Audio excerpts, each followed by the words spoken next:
Good morning बच्चों। हिंदी की कक्षा में मैं योगिता शर्मा आप सभी का हार्दिक स्वागत करती हूँ।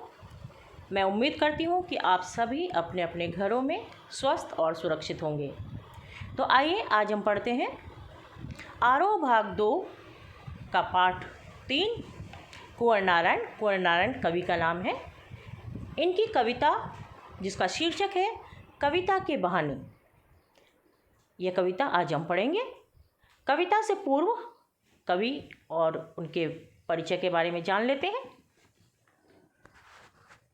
कुंवर नारायण का जन्म 19 सितंबर सन 1927 को उत्तर प्रदेश में हुआ। इनकी प्रमुख रचनाएं हैं चक्रव्यूह, परिवेश, हम तुम, अपने सामने, कोई दूसरा नहीं, इन दिनों काव्य संग्रह, आत्मजयी प्रबंध काव्य, आकारों के आसपास कहानी संग्रह, आज और आज से पहले, समीक्षा। इनकी रचनाओं पर इन्हें बहुत से पुरस्कार भी मिले हैं, जिनमें प्रमुख हैं साहित्य अकादमी पुरस्कार, कुमारन आशान पुरस्कार, व्यास सम्मान, प्रेमचंद पुरस्कार, लोहिया सम्मान, कबीर सम्मान। तो आज हम पढ़ेंगे, देखिए इस पाठ में कुंवर नारायण की 2 कविताएं हैं। तो आज हम पढ़ेंगे पहली कविता जिसका शीर्षक है कविता के बहाने। यह इनके काव्य संग्रह जिसका नाम इन दिनों काव्य संग्रह से ये कविता ली गई है। आज का समय कविता के वजूद को लेकर आशंकित है। शक है कि यांत्रिकता के दबाव से कविता का अस्तित्व नहीं रहेगा। ऐसे में यह कविता की अपार संभावनाओं को टटोलने का एक अवसर देती है। कविता के बहाने यह एक यात्रा है जो चिड़िया, फूल से लेकर बच्चे तक की है।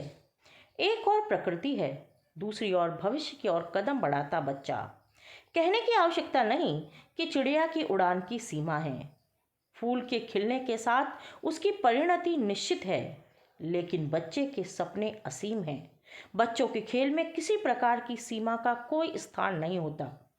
कविता भी शब्दों का खेल है और शब्दों के इस खेल में जड़, चेतन, अतीत, वर्तमान और भविष्य सभी उपकरण मात्र हैं।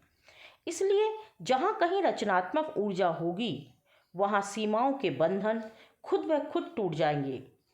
वो चाहे घर की सीमा हो, भाषा की सीमा हो या फिर समय की ही क्यों ना हो।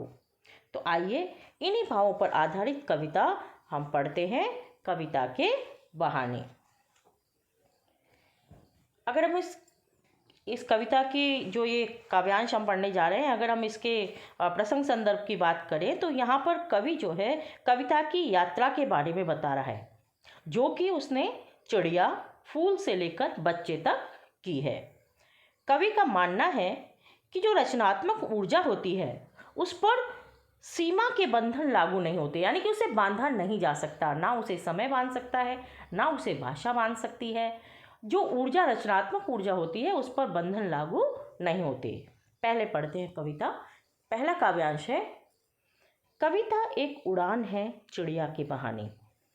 कविता की उड़ान भला चिड़िया क्या जाने, बाहर भीतर, इस घर उस घर, कविता के पंख लगा उड़ने के माने, चिड़िया क्या जाने। कवि कहता है कि कविता कल्पना की उड़ान है। जी हाँ, एक जो कवि होता है जो अपने काल्पनिक संसार में कविताएं लिखता है, वह उसकी कल्पना की ही उड़ान होती है। यहाँ पर वह चिड़िया का उदाहरण देता है। साथ ही चिड़िया की उड़ान के बारे में यह भी कहता है कि चिड़िया की उड़ान जो होती है वह बहुत सीमित होती है।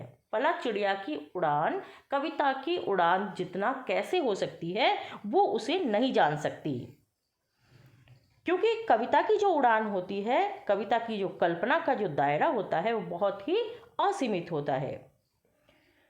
बाहर भीतर, इस घर उस घर, यानी कि चिड़िया की जो उड़ान है वो या तो बाहर, भीतर, इस घर से उस घर तक होती है। कविता के पंख लगा उड़ने के माने, यानी कि कविता जो होती है वो कवि के भावों की उड़ान होती है, उसकी कल्पना की उड़ान होती है, जिसे कि कवि अपनी कल्पना के आधार पर उड़ाता है। उस उड़ान तक भला चिड़िया की उड़ान कैसे पहुंच सकती है। तो कविता के पंख लगा उड़ने के माने, चिड़िया क्या जाने।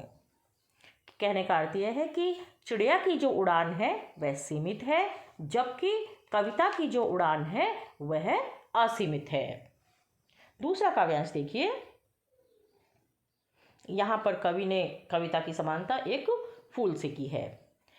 कविता एक खिलना है फूलों के बहाने, कविता का खिलना भला फूल क्या जाने, बाहर भीतर इस घर उस घर, बिना मुरझाए महकने के माने फूल क्या जाने। कवि यहाँ पर कविता की यात्रा के बारे में बताता है, जो कि फूल के यहाँ पर उसने तुलना की है कि कविता एक खिलना है फूलों के बहाने, कि जिस तरीके से फूल खिलते हैं वैसे ही कविता भी खिलती है। कविता भी कवि के कोमल भावों की जो रचना होती है, और वह भी जैसे फूल खिलता है ऐसे कविता खिलती है।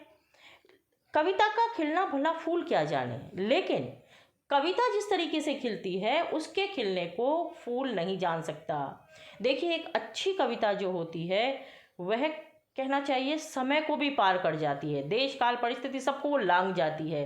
अच्छी कविता सालों साल चलती है, जबकि फूल के खिलने और मुरझाने की एक सीमा होती है। बाहर भीतर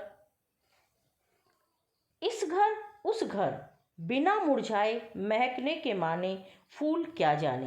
यानी कि फूल खिलेगा लेकिन कुछ दिन के लिए खिलेगा और फिर उसका मुरझाना तय है, लेकिन कविता बिना मुरझाए महकती रहती है। अच्छी कविता अपने पाठकों को हमेशा अपने मोह पास में बांधे रखती है, उसका रसपान लोग सालों साल करते रहते हैं, आगे से आगे वो हस्तांतरित होती रहती है। तो जो बिना मुरझाए महकने के माने होते हैं वो फूल भला कैसे जान सकता है। तभी तो कहते हैं ना कि ये रचना तो कालजयी रचना है, काल को भी जो जीत ले, ऐसी रचनाएं होती हैं, तो उस तक फूल नहीं पहुंच सकता। देखिए बच्चों, यहाँ पर बिना मुरझाए महकने के माने, इसमें मुरझाए और महकने में म वर्ण की आवृत्ति होने के कारण अनुप्रास अलंकार भी है। फूल क्या जाने में प्रश्नवाचक चिन्ह आ रहा है तो यहाँ पर प्रश्नालंकार भी है। भाषा के सौंदर्य की अगर हम बात करें तो सरल सहज भावों के अनुरूप भाषा है, इसमें कोई शब्दों का आडंबर हमें यहाँ पर देखने को नहीं मिल रहा है, सरल शब्दों में कवि ने अपनी बात को कहा है। तो यही जो है काव्य सौंदर्य होता है। भाव सौंदर्य के साथ साथ हमें कविता को पढ़ते समय काव्य सौंदर्य का भी ध्यान रखना चाहिए। चलिए देखते हैं अगला काव्यांश। कविता एक खेल है बच्चों के बहाने, बाहर भीतर यह घर वह घर, सब घर एक कर देने के माने बच्चा ही जाने। अब कवि कविता को बच्चों के खेल के समान भी मानता है कि कविता एक खेल है बच्चों के बहाने। जैसे बच्चे खेलते हैं ना, उसी तरीके से वो किसी भी चीज़ में अपना खेल ढूंढ लेते हैं, इसी प्रकार कविता भी किसी भी बहाने की जा सकती है। कविता के अनेकानेक विषय हो सकते हैं, बाहर भीतर, घर के अंदर भी घर के बाहर भी, यह घर वह घर, यहाँ भी वहाँ भी, यानी कि उसके कोई सीमा नहीं है। बच्चे होते हैं ना, वो अपने पराये का भेद नहीं करते, वो सबको अपना बना लेते हैं। खेल खेल में दोस्त भी होते हैं, झगड़ते भी हैं, लड़ते भी हैं, लेकिन फिर वो आपस में मिलजुल कर एक हो जाते हैं। तो यह घर वह घर, सब घर एक कर देने के माने, जिस प्रकार बच्चा अपने पराये का भेद नहीं करता, बच्चा जो है शत्रुता नहीं जानता, उसी तरीके से कविता भी सब घर एक कर देने के माने बच्चा ही जाने। देखिए यहाँ पर चिड़िया को बताया कि चिड़िया की उड़ान सीमित है, फूल का खिलना भी और मुरझाना भी तय है कि उसके भी मुरझाने की एक सीमा है, लेकिन यहाँ कवि कह रहा है कि सब घर एक कर देने के माने बच्चा ही जाने। सब घरों को एक कर देने की जो बात होती है वह कौन जानता है? बच्चा ही जानता है। और यही काम कौन करता है? यही काम कविता भी करती है। कविता धर्म, लिंग, वर्ण, जाति, अमीर गरीब का कोई भेद नहीं करती। उसे पढ़ने वाला जो भी उसका पाठक है वह सबको समान रूप से अपने रस का आस्वादन कराती है। हर व्यक्ति उसको पढ़ता है और उसके रस को पीता है। तो यह सब घर एक कर देने के माने सबके लिए समान भाव से ये आनंद को लुटाती है। तो जो बच्चा होता है वही इसकी तुलना में सही ठहरता है, और सब घर एक कर देने के माने बच्चा ही जाने। तो यहाँ पर कहना चाहिए कि कविता पर कोई बंधन लागू नहीं होता। जिस तरीके की बच्चा कोई बंधन नहीं मानता, अपने पराये का भेद नहीं करता, वैसे ही कविता भी नहीं करती। तो काव्य सौंदर्य और भाव सौंदर्य दोनों ही आप समझ गए होंगे। भाव सौंदर्य का अर्थ होता है कविता का भावार्थ, और काव्य सौंदर्य का अर्थ होता है उसकी भाषा, उसमें आए अलंकार, भाषा का रूप किस तरीके का है, किस तरीके के अलंकारों का उसमें प्रयोग किया गया है, और व्याकरण की दृष्टि से उसमें क्या क्या चीज़ें आई हैं। देखिए बच्चों, इसका जो कुंवर नारायण का जो ये पार्ट है, इसमें 2 कविताएं हैं। तो ये पहली कविता अभी हमने पढ़ी है। अब मैं आपको एक काव्यांश दे रही हूँ, इसे आप ध्यानपूर्वक पढ़ेंगे, क्योंकि इस तरीके के प्रश्न बोर्ड परीक्षाओं में भी पूछे जाते हैं और काव्यांश दिया जाता है, उस पर आधारित प्रश्न होते हैं जिनको पढ़ करके कि आपको उत्तर लिखने होते हैं। तो 30 से 40 शब्द की शब्द सीमा में आप इन उत्तरों को लिखेंगे। पहले देखिए काव्यांश।